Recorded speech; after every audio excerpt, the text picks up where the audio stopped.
The New York Giants just keep making moves. Let's talk about it. My name is Paul. This is Big Apple Sports. Thanks for tuning in. Please just like and subscribe before I get going. It helps me out a ton, and then you can become a part of this awesome Giants community. Today, I'm going to be talking about a move the Giants made, a meeting they had, potentially leading to a second move they're going to make. Then I'm going to talk about I saw a little hate coming towards one of our new rookies, and I wanted to defend my boy here, so I will do that as well. And then I'm going to finish going over the schedule release that came out yesterday. So stick around for all that. But let's start with the move the Giants made today. They signed Atlanta Falcons linebacker Khalid Kareem. So he is a fourth round pick. He spent the last 2 seasons in Atlanta. Originally started out with the Bengals, spent some time with the Colts and the Bears. And it's interesting. Not really who I was expecting the Giants to target. Feels like pass rusher might be their strongest position. So it's odd. Might have some people wondering if, like, okay, is this Kayvon Thibodeau insurance in case, mid-season they end up trading him? They would have somebody to call up from the practice squad. I'm not really sure what the plan is with him. He, like, looking at kind of like his metrics, his athleticism and stuff, he does fit the bill as just a big, huge John Harbaugh guy. He's pretty much 6'4", 270, huge arms, big hands, pretty much everything Harbaugh looks for I would think he's probably would have to play more of like the defensive end position in that 3-4 rather than the outside linebacker. I don't know that he has the athleticism to play like with Burns and Abdul Carter on the outside linebacker position. So not really sure what the plan is with him. We'll keep tabs on him and see what Harbaugh has doing with him. It's possible maybe he just sees him as a special teams type player. Harbaugh loves having a bunch of special teamers. It's possible he's like, hey, you're big, come hit some of our guys in camp and help them get strong and keep working towards being that big physical team we want. I don't know. We'll see what happens.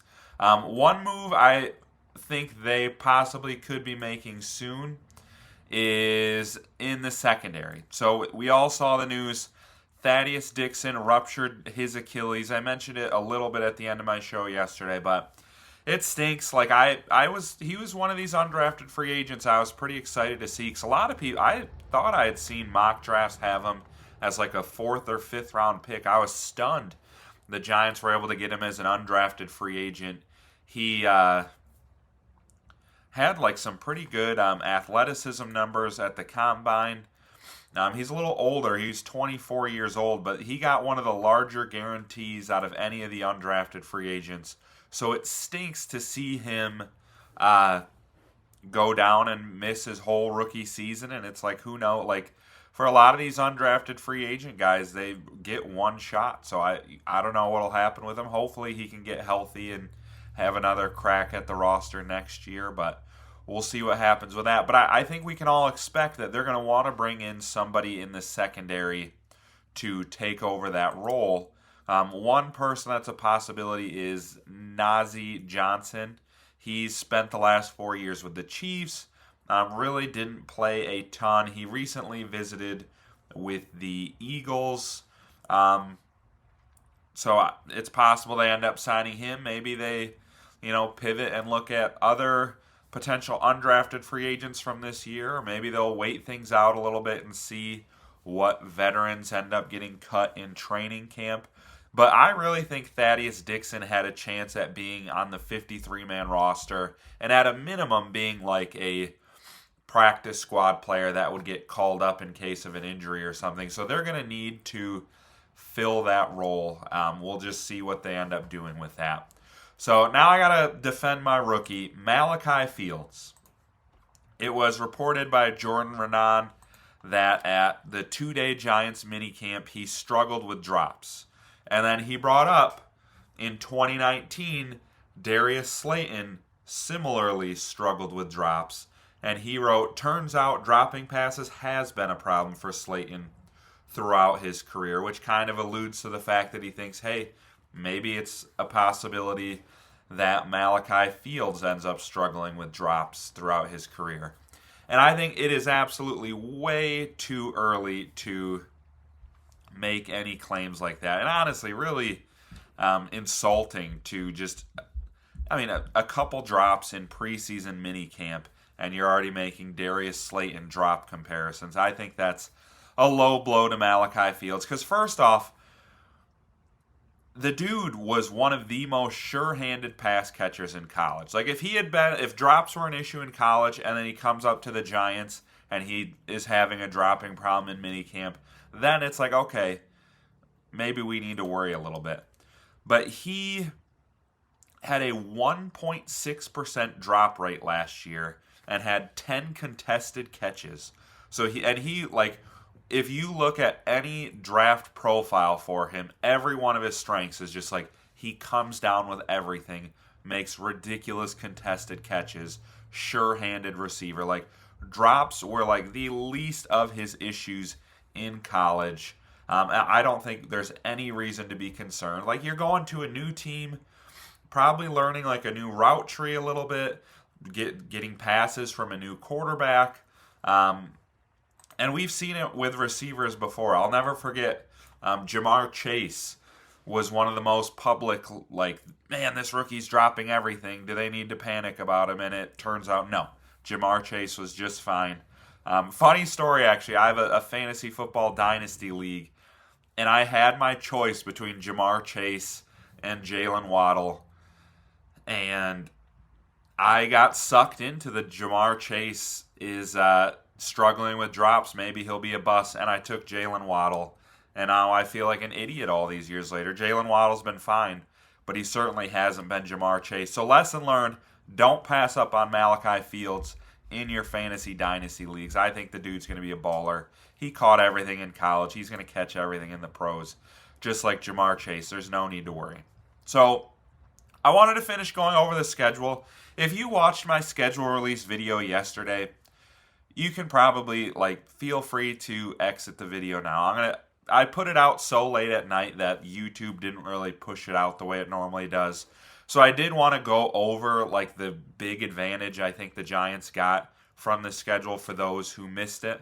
But if you already watched the video from yesterday, don't worry about it. So the big thing I saw in the Giants schedule release is 5 of their first 6 games are incredibly winnable. And that's huge as they learn this new system. Potentially Malik Neighbors misses a little time at the beginning of the year, or at a minimum is still getting up to speed. Hopefully Scadaboo's ready, but you never know with him either.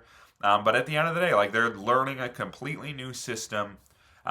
It could be I had a lot of people comment below and be like, well, you ignored the second half of their schedule. That's really tough. But it's we knew what the Giants' schedule was going to be.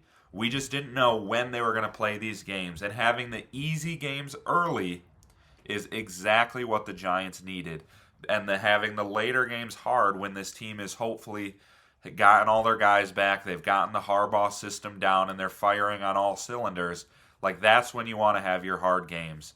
So to start this season with home Cowboys, at the Rams, home Titans, home Cardinals, at Washington, home versus the Saints, that is a cakewalk of an early season schedule. And I really could see them going 5-1 heading into that Houston game. It's that easy of a schedule. And then beyond that, they actually have some advantages in those early games. So the Rams here in week 2, week 1, they play in Australia. So it's a Thursday game there. I think technically they play Friday morning, but it's Thursday in America. So they get 10 or 11 days rest. But man, it is a beast coming from Australia to the United States. You're an entire day off there. There's people who've been to Australia who say it takes a week just to get back in the swing of things. I think it's at the Rams was always going to be one of the toughest games of the season, but getting them the week after Australia is good. That's about as good of a scenario as you could possibly wish for. So I'm pretty pumped about that. And then beyond that, in weeks 5 and week 7, 2 of their other, so all 3 of their pre-bye week road games, Houston and the Commanders are coming off of their London game with no bye week in between. So all three of their road games early in the season are against a team returning from an international game. And like historically, a lot of these teams returning from their international games are pretty sluggish the week after. Like last year, the Giants caught the Broncos the week after the international game. And yes, they ended up losing in like the most ridiculous comeback I've ever seen. But that Broncos team came out incredibly sluggish. So huge win to get all three of these teams post international game. Beyond that, I love that they get the Eagles. Like that road game against the Eagles is coming off the bye week. That's huge. The Eagles actually play 4 teams coming off of their bye week, which is just a nightmare for the Eagles. You got to love it for the Giants. The Giants, on the flip side, do not play a single team coming off their bye week. So that is huge. So, like, just kind of walking through wins and losses. Like I said, I think 5-1 going into that Texans game is completely realistic. And then, like, on paper, at Houston, at Philly, those are brutal games. But you get at Houston coming off of their London game, and then you get a bye week heading into Philadelphia. Like, there's no reason they can't at least split those games and be 6-2 heading into 2 winnable games at home. This Jaguars game, if you notice, they're coming off of Thursday Night Football, so they will have 10 days rest heading into what I mentioned last night. Is this feels like a coin flip type of game. Like the Jaguars last year, they were a playoff team, but they're not the Rams. They're not the Seahawks. It's the type of game that, like, yeah, it's going to be a challenge. They're probably a playoff team this year, but at home with that extra rest feels very winnable for the Giants. And then, yes, that end of season schedule is a gauntlet. But for one, I think it's a compliment to the Giants. Like, you don't put teams on Monday Night Football in late December and against, the returning division champions the last week of the year if you don't expect them to be competing for the playoffs at the end of the season. So I think that's a big compliment to the Giants to end the year with this kind of slate. And like I said, we knew they were playing all these teams. But I think getting to play them as they get more accustomed to their new system. Hopefully Dart is fully in his year 2 breakout at this point. Hopefully Neighbors is 100% and firing on all cylinders. Like, that's when you want to play these tougher games. So I truly think 11-6 or 12-5 is completely possible with this schedule. You guys, give me your predictions. Let me know what you think on the schedule. And then give me your thoughts, too, on the new signings the Giants made. Is there a corner in free agency you'd like to see them target? Give me your thoughts on Malachi Fields, the schedule, all that. And then don't forget to just like and subscribe on your way out.